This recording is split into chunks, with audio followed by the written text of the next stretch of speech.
It's ironic. A few days ago, I remember doing a video, something along the topic of, will Zach and Fatima help Karen deal with her lawsuit from a disgruntled client at the salon? And in the video, I talked about, like, look, under no obligation is Zach required to help out financially, but it would be intriguing if, let's say, similar to season 6B, when Brian was suggesting that Karen get, hey, instead of renovating your old building, here's this new property I know about, which you can get for a great deal. And then she called Fatima and then Zach, or was it? No, I think it was Zach directly. I think it was Zach. I think she called Fatima first in regards to like the baby clothes stuff. But backing it up, she called Zach to get like a reference for, hey, I know you work in like property and things like that. Are there any like realtors you can refer me to? So essentially, I was like, look, it would be cool, if maybe Fatima, even though she is I don't want to say just a law student or just Andy's assistant, but given that she works in the law firm, she probably knows some people. So maybe Fatima could help out in that way. That way it's not like there's anybody's paying for this situation outside of, Karen in the salon itself. But in this extremely, and I mean this extremely short blink, if you like, you literally don't even have to blink. I think even with my eyes wide open, I missed this so many times until somebody pointed this out to me on either Instagram or Twitter. This freeze frame where we get a look at the camera, 4 different angles. It's at the law firm in one of the conference rooms here. Pam and Karen are sitting across from Fatima. Now, I want to say this could be Fatima kind of setting up a meeting before Andy comes in. However, I don't think that's the case here, because Andy works in like, what is like divorce and family situations, things like that, versus I guess like a business lawsuit or something. So maybe Fatima is like facilitating the meeting, that kind of thing. But either way, I think it's important to weed out a few theories here. Now, some people, and look, a couple of people online look at the guy in the white shirt with the black watch and whatnot. And at first I thought I'm like, Lord, please don't tell me this is one of those situations where Karen is like trying to sue for child support or some crap like that. And Zach and Fatima are sitting across from her and Pam. I'm like, no, that's not it at all. Because luckily the top left picture, we see the guy, but we also see a couple of people behind him. I think one is holding like an iPad or a clipboard or something. And I'm like, no. These must be like the director or crew members and whatnot. And then on the other side of the glass, in the top right picture, we see other people who work at the law firm. I'm thinking, oh, yeah, they're just recording a scene and it's Fatima. And then you have Pam and Karen. A key indicator as to why it's not like a Karen is trying to sue them lawsuit is because look at the desk. Fatima's side is the only one that has paperwork on it. See? And I'm thinking that the reason this lawsuit is happening, maybe I'm wrong about this, but I remember when I first saw that Actors Access info a while ago, I said, I really hope this isn't a situation involving Roots to Riches screwing Karen over. Because take the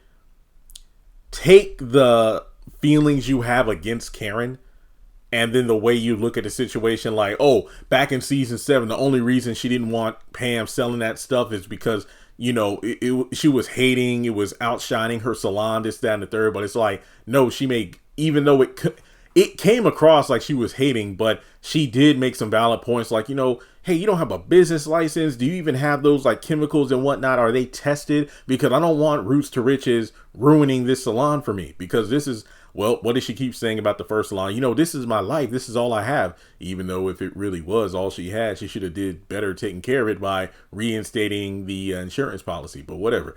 But in this case, it definitely seems like, Karen is in some hot water here and Pam's sticking by her side, which again, I don't know if this directly means roots to riches is the reason for the disgruntled client, or if it's the fact that, hey, Pam is her girl and she's going to be by her side no matter what, which makes a lot of sense. Two other things. I mentioned this way back when this like 2-second little clip came out about Karen doing someone's hair, and then we see Pam in the background, and we see that Karen is still pregnant and Pam is rocking a new do. And I'm thinking to myself, she must have put that money Marie Willis put into her company to good use. So I think that this is kind of like showing an elevation of Pam in terms of how she's standing financially and with her business. But also, can we talk about the fact that Fatima is sitting in the same room with these women allegedly alone, minus the crew members, and you compare this to the scene of them at the juice bar in the mid-season finale of season 7. You know, the way that Pam jumped in there trying to like, no, that's not fair, Fatima. It's like, look, I don't even know you. I'll whoop your ass. Like, she's safe because she's pregnant, but I don't know you. So I really do feel it's like, roots to riches, never heard of it. You will. So I think this is kind of funny to see the dynamic change of how there was like a lot of animosity between them to now it's like, oh, now you have to come to me for help. But what do they say? About like, what is it making? What is it? Oh Lord, I feel bad because I went to seminary. I grew up in church, yet I cannot remember this scripture about how, you know, God will make a table for you in front of your enemies. And that's exactly what's happening here. You have, you know, Karen, who's just been an antagonist to Fatima since, you know, the late episodes of season 2. And then you have Pam jumping on the Fatima hate bandwagon, well, driven by one person, Karen, simply because, oh, that's my girl. And now it's like, oh, now you're coming to me for help because your ass is in hot water. So I think that's kind of funny. I mean, you know, it's a full circle moment. It's like, oh, it's good they're getting along. But it's like, well, hey, just remember everything that happened up to this point where it's like, oh, Karen, what about all them, you know, B words and, you know, disrespecting me and whatnot. Now I literally hold the future of your business in my hands. I can ruin it forever. But Fatima isn't that kind of chick. So I do think that this is probably going to be a very humbling experience here, which again is why I hated how we kind of just glossed over the makeup period between Fatima and Karen during that off-screen 2-week time jump before episodes when we got to the baby shower thing, because I'm like, they're acting all cordial and whatnot. It's like that. Okay, it's good to see, but it came just smooth out of nowhere. But yeah, how do you think this is going to go down? Do you think Fatima is going to be a key in helping her out? Which again, I'm sorry for I'm not rambling. Everything I'm saying makes sense because it pulls back from earlier in the show. Think about how all the girls loved Fatima, or at the very least liked her a lot, but Karen hated on her. But at the end of the day, Fatima helped Sabrina, Andy, and Danny when it came to their legal situations. Obviously, she held down Andy when the FBI came and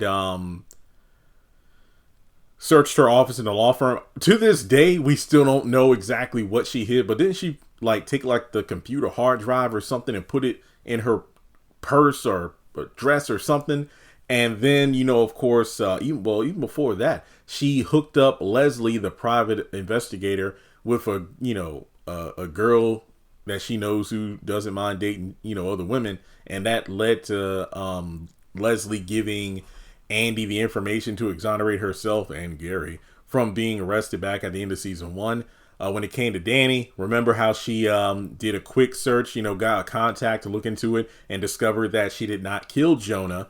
And, you know, that helped her not go to prison. And then even though she didn't directly help out Sabrina, remember that she called her cousin Madam to help Andy by calling the judge in order to arrange a meeting so Andy could meet with Sabrina.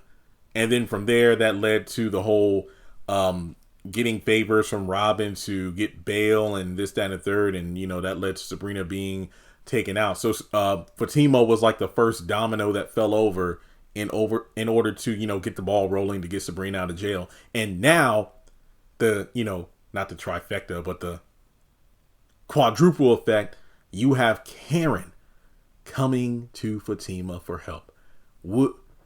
Like, what's that Paul Rudd thing? Who would have thought, right? Look at us. Look at us. All right. Well, hey, that's all I had to say about this. It's amazing. I had so much to say about this, like one screenshot here. So let me know your thoughts in the comment section below. Like and subscribe, and I will catch you in the next video. Also, my bad. Had to plug in one last thing. Theoretically, if this woman is suing the salon due to Roots to Riches, I think Pam should pay for this because, yeah, this is her product. And if it had some sort of like, I don't know, negative effect where the woman's hair got really screwed up, maybe she lost hair or something, it would be crazy. But yeah, Pam, you gotta pay for that. Like for real, you gotta do that. I don't know if this is going to take a big chunk of that money Marie invested in the company, or if Roots to Riches has made a lot of money to the point where it's like, I mean, if Marie Willis is backing it, it's probably made a lot of money by now. So yeah, Pam, you're gonna have to pay that bill if Roots to Riches truly is the reason why Karen's getting sued in the first place. Okay, for real this time, I'm done. Please subscribe, hit that notification bell, and I'll catch you in the next one.